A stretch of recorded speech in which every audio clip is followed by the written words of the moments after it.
February of 1763 stands as one of the most paradoxical months in the history of the American experience. It was a month defined by a monumental event that nobody in America officially knew had happened.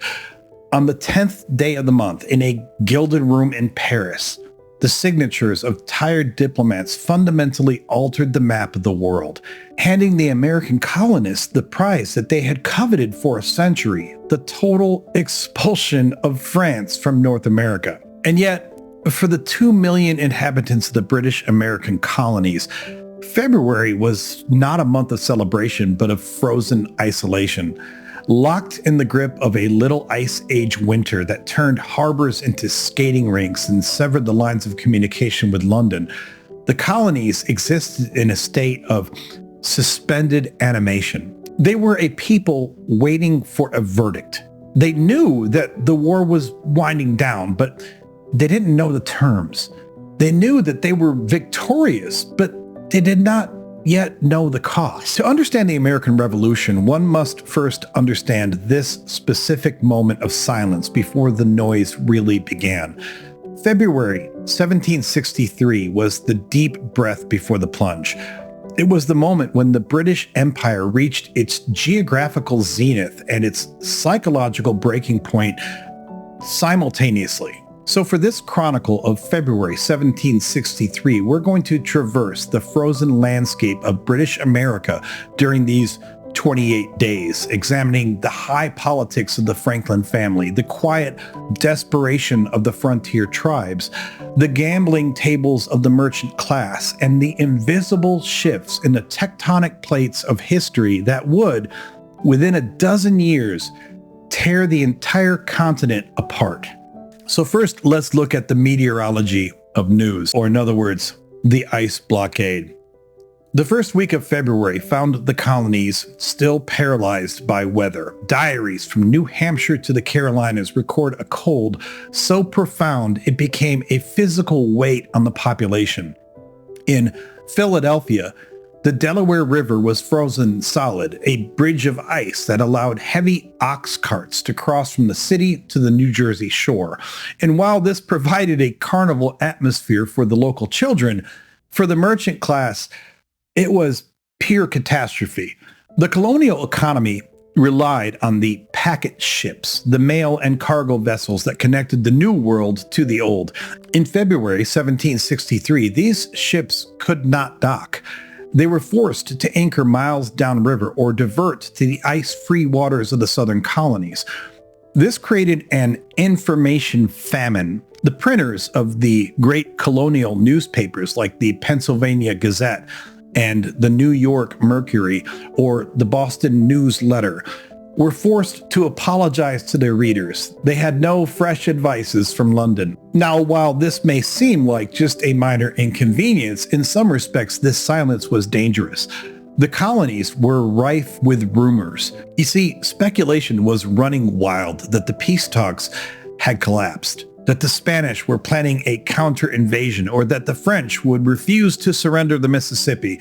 In the absence of facts, anxiety absolutely flourished. This period also saw the rise of the Franklins. In this vacuum of news, the colonies turned their eyes to domestic celebrity. The first week of February belonged entirely to William Franklin. The illegitimate son of Benjamin Franklin, William had returned from London just weeks prior with a commission as the royal governor of New Jersey. His appointment was a watershed moment in imperial relations. Typically, royal governorships were patronage plums tossed to indebted British aristocrats, men who viewed the colonies as a hardship post to be plundered for salary. But William was different. He was American-born. He was young, dashing, and the son of the most famous man in the hemisphere. His inauguration and subsequent tour of the colony in early February were treated as a royal progress.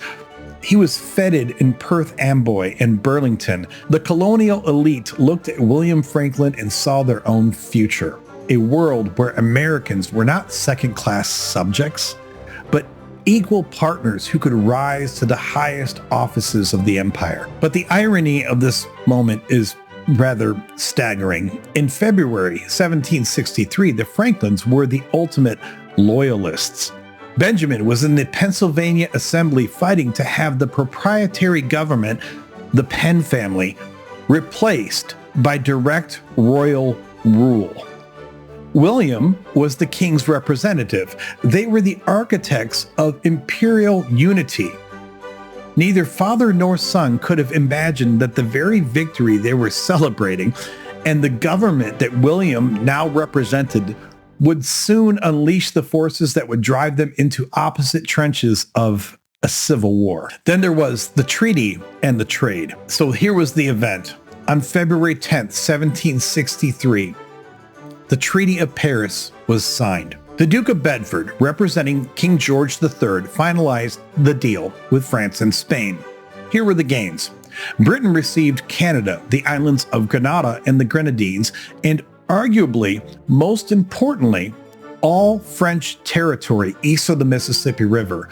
From Spain, Britain received Florida. Here were the losses. Britain returned the wealthy sugar islands of Guadeloupe and Martinique to France and returned Havana and Manila to Spain. In America, life went on entirely unchanged, of course. A farmer in Massachusetts chopping wood on February 10th had no idea that he was now technically safe from French invasion for the first time in history. But there was the Havana debate. Though the official text was missing, the rumors of the treaty's terms were solidifying in the colonial coffee houses. The main topic of conversation during the second week of February was the Havana for Florida swap. You see, this trade was beyond controversial. American provincials had fought and died in the Siege of Havana in 1762. They had seen the wealth of the Spanish city, the gold, the sugar, the port fees. To trade this jewel of the Caribbean for the sandy, swampy, undeveloped peninsula of Florida seemed, to the mercantile mindset, like pure, unadulterated madness. However, there was a strategic logic that was beginning to take hold in the colonial press. Editorialists began to argue that security was worth way more than sugar. You see, by taking Florida, Britain removed the Spanish threat from Georgia and South Carolina. By taking Canada, Britain removed the French threat from New England and New York. The result was a continuous, unbroken British coastline. This realization that the colonies were now surrounded only by friends sparked a new psychological state. For a century, the colonists had relied on the British Army and Navy to protect them from the, quote, French menace, unquote, and the, quote, Spanish Don, unquote. Now, those enemies were gone. The question, unspoken but present in the February air, began to form. If the French are gone, why do we still need the British?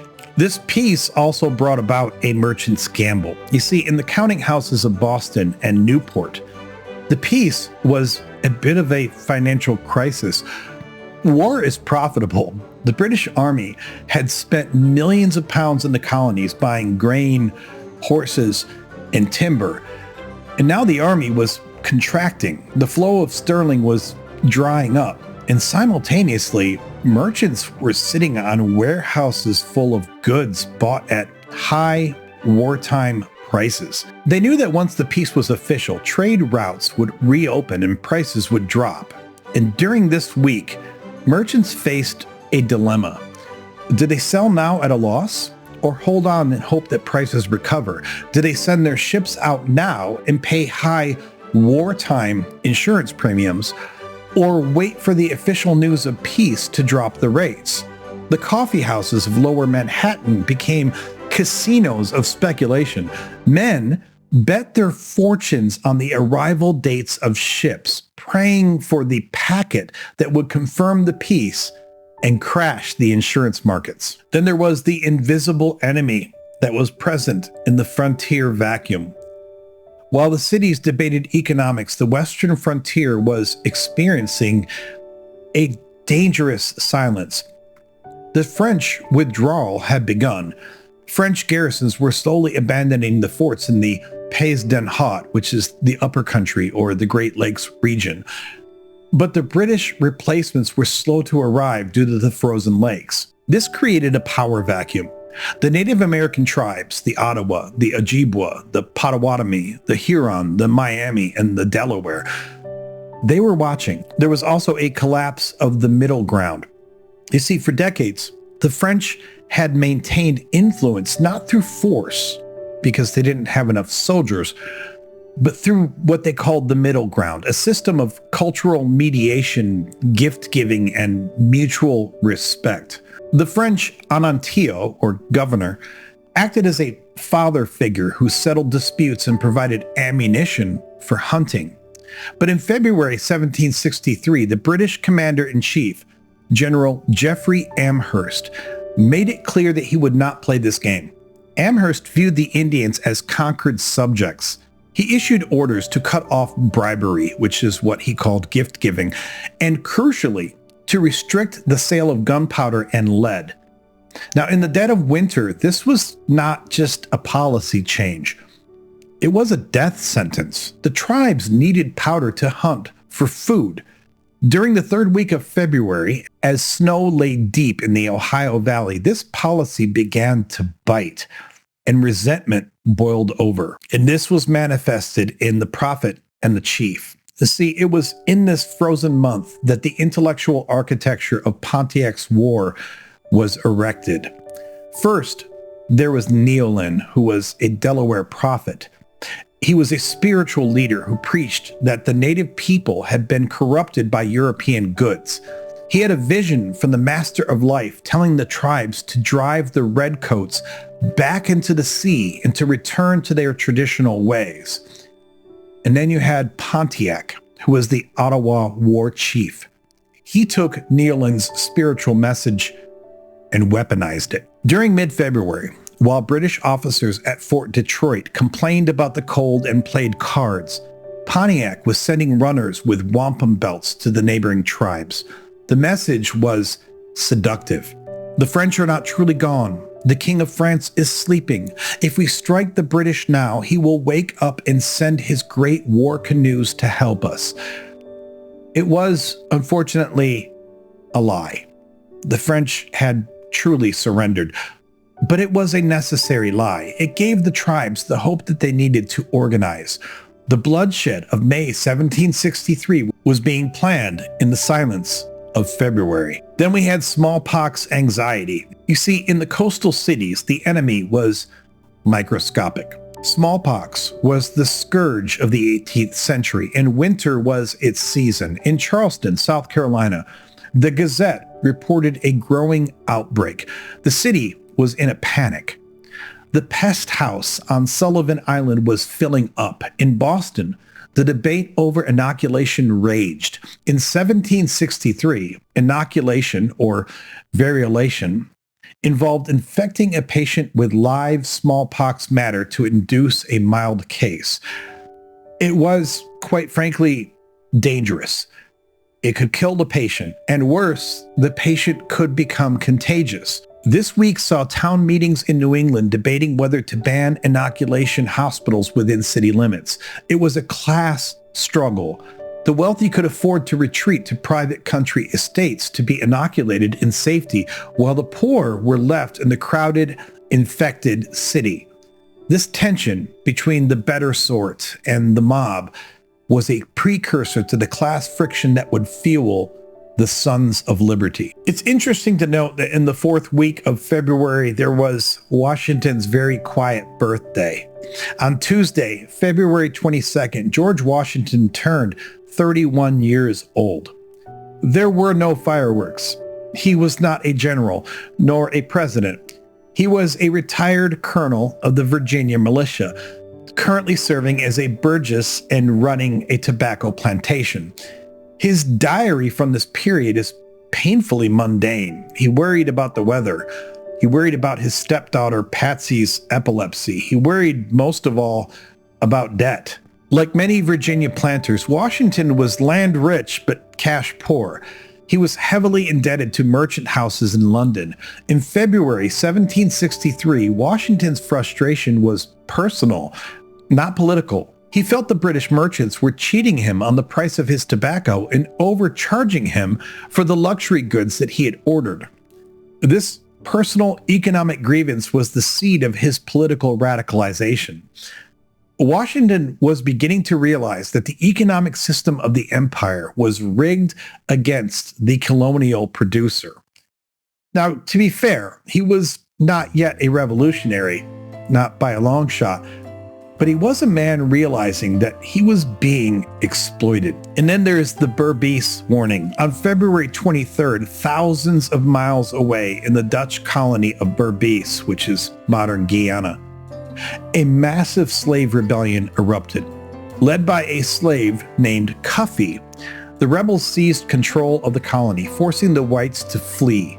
Now, while the news would not reach North America for weeks, to be fair, the event is crucial context for February of 1763.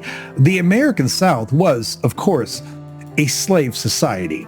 The fear of insurrection was the background radiation of daily life. In Charleston, the newspapers of late February were filled with ads for, quote, new Negroes, unquote, captives just arrived from Africa. The planters were buying labor to expand their rice fields in anticipation of the peace. They were importing the very danger that they feared. When the news of Berbice eventually hit, it would lead to a harsh tightening of slave codes. It reinforced the Southern desire for local control. They did not trust a distant parliament to manage the volatile racial hierarchy of the colonies. And late in the month, we also saw a great thaw. As the month drew to a close, the weather finally broke. The last days of February saw the temperature rise. The ice on the Delaware and the Hudson began to crack and groan. This physical thaw triggered something of a psychological release.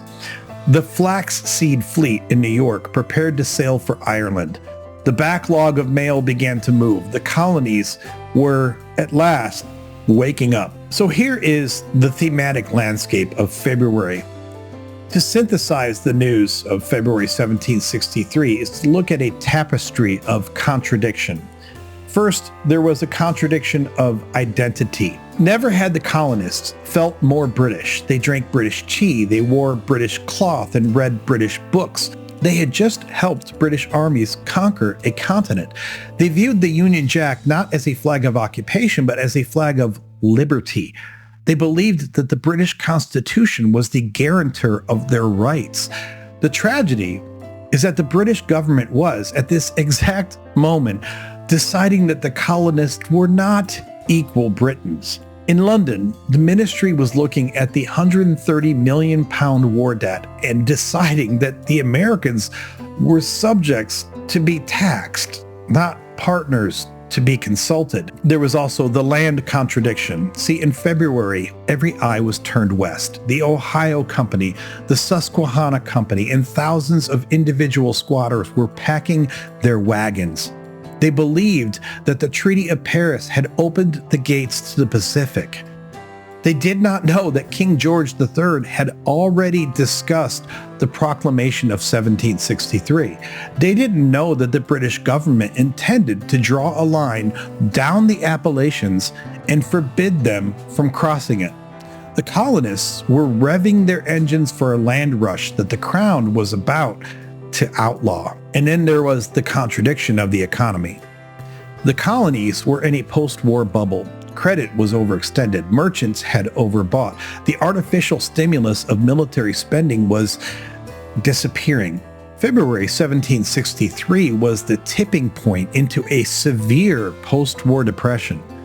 When the crash came later in the year, the colonists would blame the new British taxes, like the Sugar Act and the Stamp Act, but the economic rot started here, in the frozen quiet of February, as the war economy died before the peace economy even had a chance to be born. So as the sun set on February 28, 1763, the American colonies were a tinderbox waiting for its spark. They were a people promised a golden age. They'd defeated the French Antichrist. They'd secured their borders. They had a young, vigorous king and a booming population. But the seeds of their destruction were already sown in the frozen ground. First, there was the treaty that gave them safety, which meant they no longer needed Britain. And then there was the debt, which compelled Britain to tax them, which meant that they would soon hate Britain. And then there was just the West, which beckoned them. But the proclamation would soon try to put a stop to that. And finally, there were the tribes that were organizing, which would force Britain to keep a standing army among them. February 1763 was the month that the first British Empire died and the second British Empire began, an empire of coercion, administration, and tax. The colonists just didn't know that yet. They looked out at the melting ice and they saw only spring, and they couldn't see the storm.